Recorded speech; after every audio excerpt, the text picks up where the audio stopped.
নাবালিকা ধর্ষণের দায়ে অভিযুক্ত সংখ্যালঘু যুবক। রাজ্যে প্রতিনিয়ত বৃদ্ধি পাচ্ছে সংখ্যালঘু অংশের যুবকদের মিথ্যে আশ্রয় দিয়ে প্রেমের অভিনয়।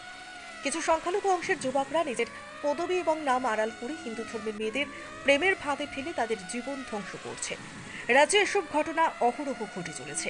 এবার বিশালগড় মহকুমার 15 বছরের ব্রাহ্মণ পরিবারের এক নাবালিকা মেয়ের সাথে সোনামুড়া কুলুবাড়ি এলাকার সাদ্দাম হোসেন নামের এক সংখ্যালঘু অংশের বিবাহিত যুবক সামাজিক মাধ্যমে চলতি বছরের মার্চ মাসে যোগাযোগ হয়। এরপর থেকেই নাবালিকা মেয়েটিকে বিভিন্ন প্রলোভন দেখিয়ে রাজধানী আগরতলার কোনো এক হোটেলে নিয়ে জোরপূর্বক ধর্ষণ করে এবং ঘটনাটি কাউকে না জানানোর জন্য ভয় ভীতিও প্রদর্শন করে। এরপর গত 27 এপ্রিল নাবালিকা মেয়েটিকে বিভিন্ন প্রলোভন দেখিয়ে কৌশলে সাদ্দাম হোসেন নামের এই বিবাহিত যুবক তার নিজের বাড়িতে নিয়ে সাদ্দাম এবং তার এক বন্ধু অভিষেক চক্রবর্তী নাবালিকা মেয়েটিকে বলপূর্বক ধর্ষণ চালায়। সেখান থেকে নাবালিকা মেয়েটি কোনো রকমে পালিয়ে বাড়িতে এসে মঙ্গলবার সন্ধ্যায় বিশালগড় মহিলা থানায় অভিযুক্ত সাদ্দাম হোসেন এবং তার বন্ধু অভিষেক চক্রবর্তীর বিরুদ্ধে ধর্ষণের মামলা লিখিত আকারে দায়ের করে।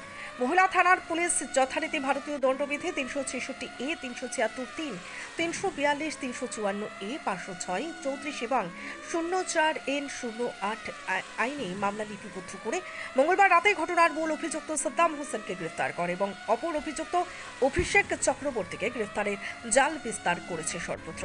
বুধবার দুপুরে অভিযুক্ত সাদ্দাম হোসেনকে পুলিশ বিশালগড় মহকুমা আদালতে প্রেরণ করে। আদালত সূত্রে খবর, বিবাদী পক্ষের জামিনের আবেদন নাকচ করে সাদ্দাম হোসেনকে জেল হেফাজতে রাখার নির্দেশ দিয়েছে আদালত। গত 27/4/2024 তারিখে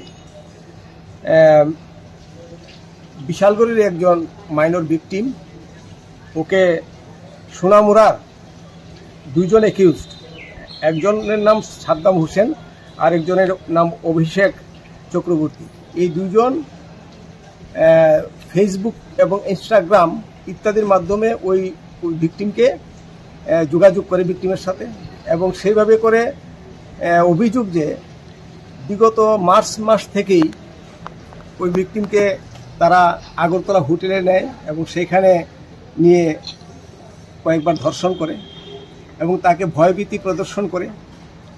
পরবর্তী সময়ে 27/4/2024 তারিখে এই ভিকটিমকে নিয়ে তারা সোনামুড়ায় সাদ্দাম হোসেন যে অ্যাকিউজড, ওর বাড়িতে নিয়ে যায় এবং সেখানে সারা রাত্র সেখানে থাকে এবং তাকে বলপূর্বক ধর্ষণ করে। এবং 2 নং যে বিবাদী অভিষেক চক্রবর্তী, সেও 1 নং বিবাদের অনুপস্থিতিতে সেখানে আবার তাকেও ধর্ষণ করে।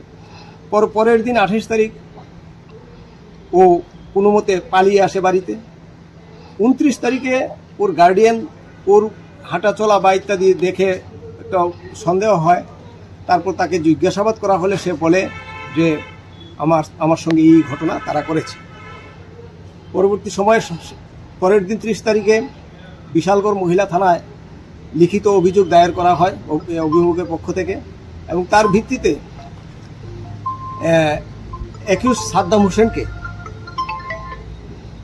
বিশালগড় পিএস অ্যারেস্ট করে ওই 30 তারিখ এবং আজকে প্রডিউস করে বিশালগড় স্পেশাল কোর্ট পক্সু, সেই কোর্টে প্রডিউস করলে মাননীয় জাজ কেসের শুনানি হয় এবং সেখানে আমি স্পেশাল পিপি পক্সু আমি অবজেকশন রেজ করি তার বেইলের উপর, এবং তাকে 14 দিনের জন্য জেল হাজতে পাঠানো হয়।